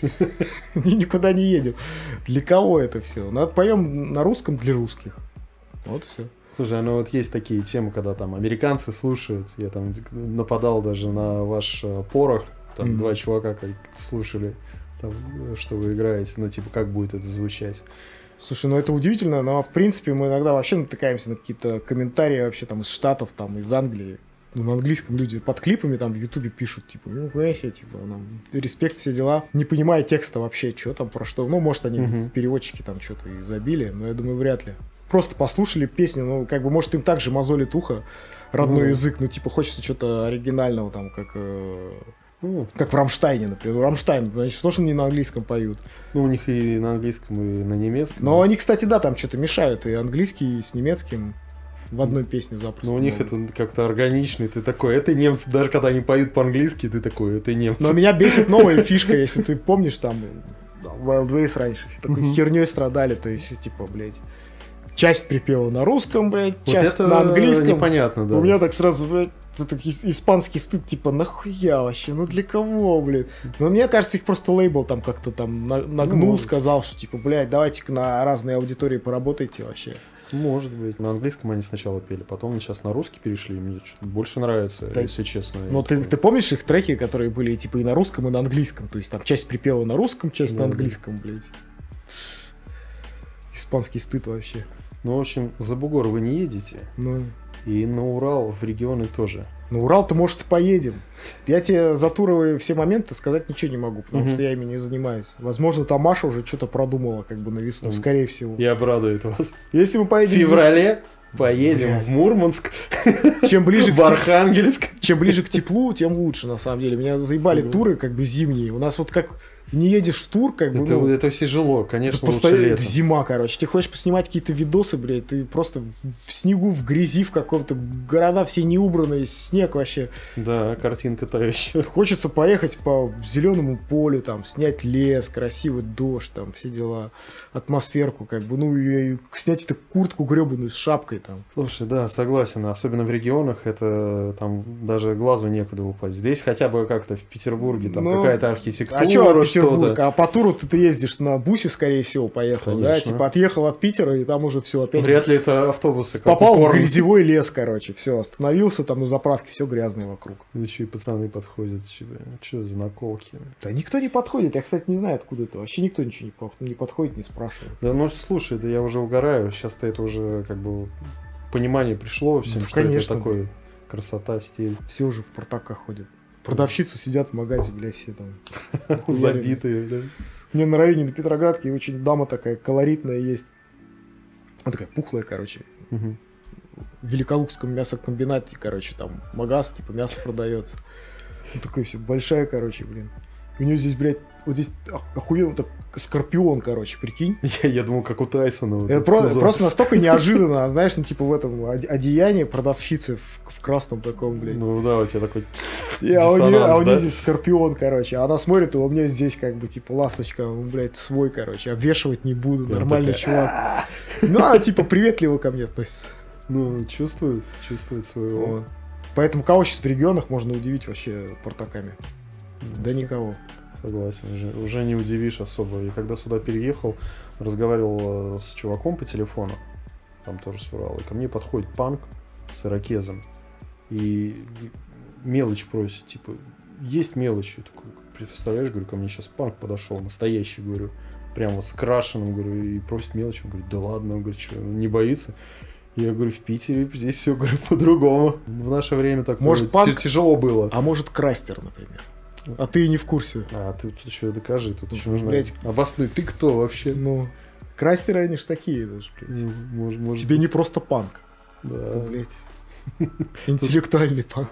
Слушай, ну раз мы уже перешли на такую волну, где крашеные волосы, эксцентричность и прочие истории. Ну, я не к тому, чтобы почему у тебя нет ирокеза красного. Ну, Ты же отец, есть такое. Дочка у меня. дочка. Мгм.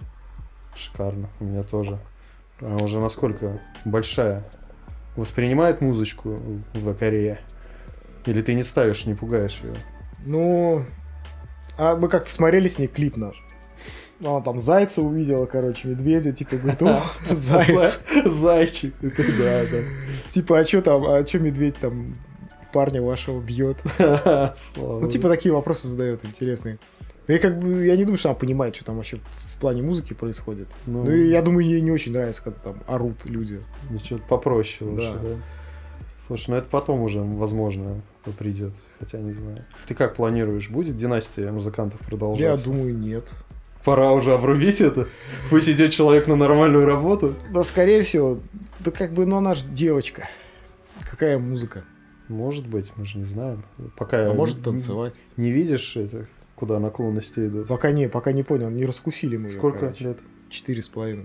Ну, такой же и у меня возраст. Пока непонятно. Что любишь, петь или танцевать? Петь и танцевать. И Петь еще или рисовать. танцевать? Маму, папу. Мама, папа. Слушай, ну, а вообще ты как бы посоветовал в музыканты идти? Вот, типа, если ребенок говорит, блин, а я хочу вот на баяне играть. И вообще, куда бы ты отдал, на какой музыкальный Баян, инструмент? может, выбор ты странный, как. Ну, я так, да, под угаром. У меня, может, там скрипка, например. Ну, Скрипка. что-то такое, не знаю.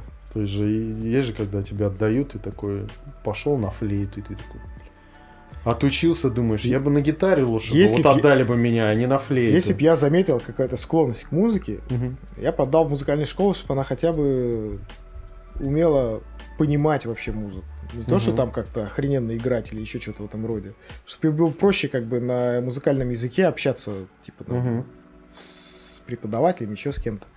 Клавиши, опять же, в первую очередь. Я сейчас, в принципе, они мне сейчас очень пригодились бы, Да. знания вообще клавиш. Да. Но, типа, блин, я уже вообще не смогу, не вывезу. Ну, она пока мелкая, пускай вот занималась бы вот клавишей, как бы херачила бы там.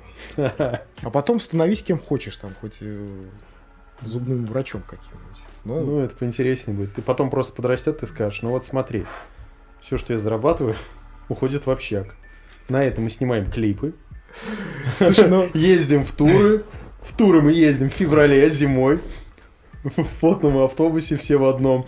Подумай, нужно ли тебе это? ну она вот как говорит, мы вот, например, я уезжаю на репетицию в 8 часов вечера. Мгм. Говорит, папа поехал на работу. Ну, Ну, типа, работать поехал на репетицию, понимаешь? Она же не знает, что мы там репетируем. Она думает, что типа я съездил, поиграл, мне типа, оп, заплатили, короче. Работа предполагает получение денег. Да, но у нас такая работа. Творческая. Творческая. Художник должен быть голодным, да? Дебильная Я, фраза. блин, это- считаю, что нет на самом деле. Так я тоже Считаю, считаю. что нет, но как бы в каких реалиях находимся, в таких и находимся. Что поделать, как бы. Ну, не бросать же. Я да? думаю, бабки-то будут. Типа, по-любому вообще. У нас став кайфовый, группа кайфовая. Без дела не сидим, клип снимаем. Главное двигаться, да? Ну да. У тебя, короче, нету проблем с мотивацией никаких. Не, у меня нету. Типа ты... Да у нас в Всё группе все, будет. у нас все в группе, в принципе, целеустремленные, как бы. Никто не гонится за бабками конкретно, что типа, блядь, я отыграл, ну-ка заплатите ко мне. Ну вот это крутая тема, что вы подобрался такой Да, так коллектив, потому получилось. что люди сейчас очень много музыкантов, они говорят, а сколько будешь платить? Но это если ты в какую-то идешь... Ты же, ну, не в в кавер-бенде. кавер-бенд, да, в какой-то корпоратный. Тогда да. Ну, я бы тоже, может, пошел бы играть в корпоратный бенд какой-нибудь, только что бабки платили. Но мне почему-то предлагают только в металл в какой-то вписаться. Я ребятам говорю, что типа... Не, мне вторая группа метальная не нужна, извините. Татуировки спрячь, и, Да. может, позовут, и будет комбат батяня. Да ты на самом деле видел Или вообще Modern этих Talking. ребят, которые в кавер-бендах играют? Блять, все вообще просто забитые там. Я, кстати, даже имел счастье пообщаться с одними. Ездили в Москву к друзьям. И там типа кавер-бенд. И они прям очень круто. Там вот именно, знаешь, от комбата до Modern Talking они просто все. Люди требуют. Видно, конечно, знаешь, нотки вот этого в глазах печали, когда вот это. А теперь песня для Олега с третьего столика «Комбат». А у самого десятка в кармане. А у блядь. самого комбата, у него видим печаль в глазах, потому что комбата он уже играл миллион раз, и мы с ним потом что-то пообщались такие, они говорят, и у него прям, знаешь, азарт в глазах, он такой типа, а вы чё? Я говорю, да, мы там тоже коллектив, да, а в каком стиле играете? Мы, ну вот там что-то, слушай, да, у нас мы вот еще после этого мы инди играем, мы там вот такой вот, знаешь, на это похоже, и он прям рассказывает, видно у него глаз начинает блестеть, и С видно, что- настоящим музыкантом общается. да, понимаешь? да, у него уже прям, знаешь, настроение, а это вот, ну, чисто для заработка. Играть-то он другой хочет, у него прям сразу интерес появился. Я говорю, блин, ну, вы все равно, говорю, хотя бы, ну, он говорит, ну да, денежки, ну, мы, говорит, вот по 3, наверное, клубам катаемся, у нас через день все расписано. Около 400 песен играем. Типа, я Ну, говорю, ты еще попробуй выучи все это. да, да, и там, знаешь, репертуара достаточно, и там, он говорит, а он клавишник вообще death metal слушает. Ну, вообще, знаешь, там разношерстный коллектив. А как Корея это избежала? Кого? Чего? Каверы. Все Каверы? же начинают с каверов. Блин, Практически. я не Как знаю, у вас так раз и- Почему-то мне очень хочется какой-то кавер все-таки сыграть. Все-таки Ну, типа, хочется, ну, чтобы хоть один был, а? Ну, хочется, не знаю. Даже не знаю, мне хочется такой кавер сделать. Вот у Deftones куча каверов. Но они такие, блин, интересные вообще. Ты не понимаешь, что это кавер? Да, там вот Cure, на Cure они делали, по-моему, кавер, на Depeche Mode у них есть кавер. Но они еще выбирают такие песни, знаешь, так грустные, как бы, вот как я люблю, короче. Вот, блядь, хочется такой же кавер. Но я не знаю, я не могу такую песню, как бы, русскую вспомнить, такую, чтобы на которой мне хотелось бы кавер сделать. Зарубежный, может, и есть, но, как бы, вот русскую что-то не припомню вообще. Грустная, что ли? Ну, такое, блин, стильно грустное, понимаешь? Я брал острую бритву и правил себя. Это пиздец. Это очень грустно, на мой взгляд. Попробуй. Не знаю, как-то в металл перекинуть. Но вот у Deftones получается вот такие задумки. Слушай, ну многих-то и каверы действительно, вот Мэрилин Мэнсон, Sweet Dreams, да, там. Eurythmics или кто это вообще? Или там же вообще она такая бодрая даже песня, а у Мэнсона ты думаешь, да как будто это прям его песня. Это вообще? Я не помню, но я помню клип, я смотрел, по-моему, там девочка с крашенными волосами, девушка, но там она такая под Depeche Mode что-то вот именно в таком ключе, ну такая даже веселенькая, я бы сказал. Ну по сравнению с Мэнсоном, по-моему, все веселенькое это было. Да. Но я слышал, что даже Eurythmics, короче, это тоже полукавер, какая-то подтыренная вообще мелодия, вообще целиком вот эта гитарная. Не гитарная, а вот основная. Тоже где-то подтырена. Слушай, а как вообще вот это же у музыкантов есть, наверное, такая история? Ты такой подбираешь, вроде что-то играешь, такой, ага, нащупал риф. Вот он, чего-то не хватает. Оп, блять, Металлика. Типа, раз подобрал, что оказалось, ты просто мозг застроил. Слушай, я в принципе как бы музыку, если пишу, то не от рифака. Я обычно от мелодии. Как бы, если ты спиздил мелодию, то это сразу видно вообще, что ее спиздил. Сразу поэтому уплывает. Тут как бы... Ну, у вас интересная история, что, ну, то есть, в большинстве случаев, как я понимаю, все-таки есть основной там лидер коллектива, который дома на гитаре придумывает песни, приносит и говорит: ребята, вот есть песня, давайте что-нибудь накидаем туда мясо, аранжируем. У вас же наоборот, вы придумываете музыку, каждый отдельно, потом вокалист берет, записывает свой текст, свой это голос. Да. Все, ну, в принципе, все это с гитар начинается. То есть гитара и какой-то мотив там клавишный, короче. Может быть, сэмпл какой-нибудь. Но сэмпл можно проколоться, потому что как бы ты берешь в Logic какой-нибудь охуенный сэмп, думаешь, блядь, с него мы начнем трек, короче. Блядь, а этот сэмпл уже кто-то начинал, короче. И, по-моему, вот Millennium у нас начинался с какого-то сэмпла, который мы, блядь, уже где-то потом нам, типа, кто-то скинул, не помню. По авторским правам, да, прилетели. Не, ну там все переделали, да. Мы еще не выпустили его, понимаешь? Мы на стадии записи уже поняли, что это так нельзя, короче, делать. Вот. Ну да, ты что, делаешь демку дома какую-то, там, накидал что-то, кидаешь в чат, там, не знаю, если есть какая-то реакция, частенько вообще там, тишина, блядь. Типа, мне понравилось. Демка ушла в пустоту. Да там, может, и никто и не слышал. Там кто-то в машине едет, кто-то в метро вообще там послушал. Ну, типа, демка и демка. Демка превращается в какой-то конкретный проект уже после того, как, типа, ты приехал на студию, например, Юра там в этом же Лоджике накидал вообще каких-то клавиш.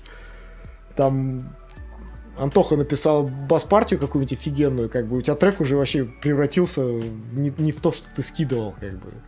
А когда Слава накидал еще и вокала неожиданного какого-нибудь, ты думаешь, вот это вот все, вот это продукт, как бы, понимаешь? В этом есть тоже один классный плюс. То есть здесь действительно работают разные люди. Не просто уже есть один стиль, который чувак придумал и говорит: нет, я думал немножко, вот что барабаны вот так будут. И все примерно играют.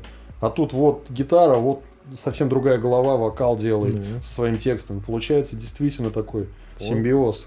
Вот у Юры взгляд на трек, он у него более такой, понимаешь, он с разных сторон может посмотреть, и он еще знает, как в Лоджике вообще, где какие эффекты есть, что там можно сделать вообще, куда что спрятать, куда что добавить. Поэтому у тебя сразу песня вообще преобразовывается на что-то хорошее. Приятненько. Слушай, а ты слушаешь песни, ну вот какие-то другие коллективы, там что-то гоняешь, когда вот в альбом пишете, ну типа, чтобы как-то вдохновиться, или наоборот лучше не трогать, потому что сейчас наплагиачу там. Ну, если я и вдохновляюсь по каким-то мелодиям, то это, скорее всего, в электронном узле. То есть, тоже удобненько. Типа, блин, чтобы рифчик не подрезать. Если мне там какая-то мелодия, что-то понравилось, короче, я ее изменил, то ты вообще хер поймешь, что это с какого-то трека, я честно скажу, блин. Ну, я так уже делал, блин. Нота 7. Нота 7, как бы. Просто поменял эффект на этом звуке. Так можно так аранжировывать вообще, ну, не понимаешь, только если тебе вот лоб в лоб поставить и говорят, вот, одинаковые, вот, сравни их, ты такой, уже только потом. А, серьезно? Да, там последовательность аккордов, гармония, все та же. Ты можешь и тональности перекинуть, уже в другую тональность перекинул, это вообще уже другой трек. Ну, так что, если я вдохновляюсь, то я вдохновляюсь электронной музыкой. Так, давай-ка что-нибудь подбодрим людей, скажем им, что все будет хорошо. С Новым годом вас, с Рождеством и со Старым Новым годом. Когда он, кстати, старый-то? 14-го? Или 13-го? В ночь с 13 на 14 вроде смена происходит. Блять, странный праздник вообще. Но я с ним вас поздравляю с этим праздником. Поздравляем вас со странным праздником. Хотите, отмечайте, хотите, нет, но все будет хорошо. Помимо стандартных пожеланий здоровья, счастья, семейного благополучия, порадовать-то фанатов. Новый мерч, новый сингл, новый клип, новый альбом. Что интересненького, вкусненького. Но у нас выйдет эпишка из 4 треков. То есть она уже записанная, на стадии сведения. По поводу того, будет ли новый клип, я хрен его знает. Должен быть. Парни говорят, что будет, но я такой, типа, мы вроде все бабки потратили вообще, чё. Ну, что-то, может, и будет, не знаю. Грусть, зима и нормально. Ну, да. По старой схеме. Но трек будет, скорее всего, пободрее. Пободрее вообще. Сразу епишка дропнется или будет сингл? Да, я не знаю вообще, как пойдет. У нас у парней есть свои схемы, как бы, как что лучше как делать, на что лучше обратить внимание, чтобы потом, типа, выхлоп был побольше. А-а-а. Ну, скорее всего, что-то дропнется, типа, сингл с клипом, потом уже все, хоп, типа, получайте эпишку. Примерно когда это ожидать, если все будет? Весной. Может быть, под тур под какой-то, кстати, я хрен его знает вообще. Что-то мутится, да? Что-то мутится. Посмотрим, что там в общаке еще, да, скажем. Я не знаю, что за клип будет. Будет ли вообще. Так, пацаны любят лето, поэтому, скорее всего, тур будет явно не в феврале. Это уже, скорее всего, весной. 18 февраля все-таки, если с модом все будет хорошо или с другим клубом, ожидается концерт. Да мы подтвердим, скорее всего, сами. То есть рассчитывать на клубные вывески ВКонтакте или еще где-то. Мы все подтвердим, короче. Вот будет концерт или не будет. Окей. На этой шикарной ноте мы, наверное, и закончим. И скажем спасибо, Александр, что ты посетил наше скромное жилище. Всем, кто дослушал до конца, респект. Всем пока. Всем рок. С Новым годом. Пошел на концерт. Я думал сказать, пошел нахуй. Я тоже хотел это сказать. Все. Ну чё? Мы сделали? Да.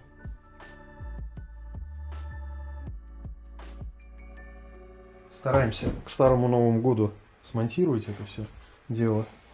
А то будет тупо, если я в июле выпущу, блядь.